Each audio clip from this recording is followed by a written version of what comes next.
বিরতির পরে স্বাগত। এবার পাঠ্যপুস্তকে গারো এবং খাসি ভাষাকে অন্তর্ভুক্ত করতে হবে। অন্তর্ভুক্ত করবে এবার মেঘালয় সরকার। প্রাথমিক স্তরে খাসি এবং গারো ভাষাকে বাধ্যতামূলক পাঠ্যসূচির মধ্যে অন্তর্ভুক্ত করার সিদ্ধান্ত নেওয়া হয়েছে। এ নিয়ে সাধারণ মানুষ, শিক্ষাবিদ সহ সকলের কাছ থেকে পরামর্শ চাইছে মেঘালয় সরকার। এর জন্য একটি ইমেল চালু করা হচ্ছে।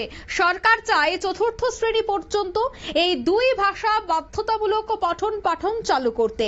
আগামী 9 মের মধ্যে যে কেউ তাদের পরামর্শ ইমেলের মাধ্যমে সরকারের কাছে পাঠাতে পারবেন। যাদের মাতৃভাষা হিন্দি, অসমিয়া, নেপালি অথবা বাংলা, তারা গারো বা খাসির মধ্যে যে কোনো একটা ভাষা নিতে পারবেন। তবে সে বিষয়ে আরো বিস্তারিত জানবো। টেলিফোন লাইনে যুক্ত হয়ে গেছে প্রতিনিধি রাজীব দত্ত। রাজীব, এই নিয়ে একটি মেল দেওয়া হয়েছে মেঘালয় সরকারের পক্ষ থেকে। সেই ইমেল আইডির এবং তারা কি জানাতে চাইছে এবং কি নিয়ে এই বিশেষ পরিকল্পনা, যদি একটু তুলে ধরো।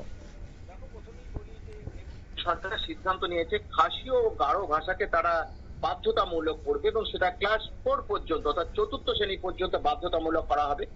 এবং এই নিয়ে কিন্তু তাদের যে একটি ড্রাফট পলিসিও তারা তৈরি করে ফেলেছে। তবে সাধারণ মানুষ, শিক্ষাবিদ বা যে কেউ তাদের পরামর্শ তারা সরকারকে দিতে পারবে এবং তার জন্য একটি বিজ্ঞপ্তিও তারা জারি করেছে এবং একটি ইমেলও তারা দিয়েছে, যেখানে যে কেউ লিখিতভাবে মতামত জানাতে পারবে।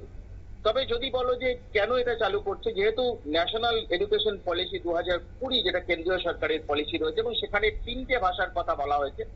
একটি হচ্ছে ইংরেজি, হিন্দি, পাশাপাশি স্থানীয় একটা ভাষা। অর্থাৎ সেইটার এই ন্যাশনাল এডুকেশন পলিসির উপর নির্ভর করেই যেহেতু খাসি অঞ্চল, গারো অঞ্চল রয়েছে এবং সেখানে এই মেঘালয় এই সংখ্যাটা বেশি, এই ভাষাভাষীর সংখ্যা বেশি, সেই জন্যই কিন্তু এই খাসি গারো ভাষাকে তারা ক্লাস 4 পর্যন্ত বাধ্যতামূলক করার একটা পরিকল্পনা রাজ্য সরকার নিয়েছে। তাদের বক্তব্য হচ্ছে যে এতে কিন্তু খাসি গারো ভাষা এবং সেই সঙ্গে যে জনজাতির যে সংস্কৃতি, ওখানকার মানুষের যে সংস্কৃতি, সেটাও কিন্তু রক্ষা হবে এবং ভাষাগুলোর উন্নতি হবে। কারণ যদি আদান প্রদান হয়, প্রচুর মানুষ তারা শিখবেন, অর্থাৎ তাতে আরো ভাষাটার আরো বিস্তার হবে। এবং সেই সঙ্গে যেটা বলা হয়েছে যে বিজ্ঞপ্তিটা যেটা বলা হয়েছে যে কারা শিখতে পারে, যাদের মাতৃভাষা যদি হিন্দি, মাতৃভাষা যদি অসমিয়া হয় অথবা বাংলা হয় বা নেপালি হয়, তারা কিন্তু যে কোনো একটা ভাষা নিতে পারবেন। অর্থাৎ খাসি শিখতে পারেন অথবা গারো ভাষা শিখতে পারেন, যে কোনো একটা ভাষা তারা শিখতে পারবেন। অর্থাৎ এটা কিন্তু একদম বাধ্যতামূলক করার সিদ্ধান্ত কিন্তু ইতিমধ্যেই মেঘালয় সরকার নিয়েছে। এখন শুধু সরকারের তরফ থেকে সাধারণ মানুষের এবং শিক্ষাবিদ বা বিভিন্ন বিশিষ্ট ব্যক্তি সমাজের তাদের কিন্তু পরামর্শ চাইছে যে কিভাবে ইমপ্লিমেন্ট করা হবে। কারণ ইমপ্লিমেন্ট করা, দেখো যে ইমপ্লিমেন্ট করতে গেলে যেটা সমস্যা হচ্ছে যে প্রাইমারিতে এত শিক্ষক পাবেন কোথায়? কারণ যে প্রাইমারি শিক্ষক হচ্ছেন, স্কুল রয়েছে 9665টা স্কুল রয়েছে, এত শিক্ষক পাওয়া খুব মুশকিল। এবং সেই কারণেই যেটা সরকার সিদ্ধান্ত করছে যে প্রশিক্ষণ দেওয়া হবে, আস্তে আস্তে বাড়াতে হবে। বিভিন্ন স্কুলে একসাথে চালু করে দিলেও সমস্যা হবে এবং এই বিষয়টাই পরামর্শ নেওয়ার জন্যই এই সাধারণ মানুষের কাছে আবেদন জানানো হয়েছে সরকারের কাছে। এবং সেই আবেদনের পর সেই পরামর্শ যা দেবেন সেই অনুযায়ী সরকার পরবর্তী সিদ্ধান্ত নেবে। অঙ্কিতা, ধন্যবাদ। অর্থাৎ ইমেল আইডি দেওয়া হয়েছে, সেই ইমেল আইডির মাধ্যমে কিন্তু এবার যে যার মতামত দিতে পারবে।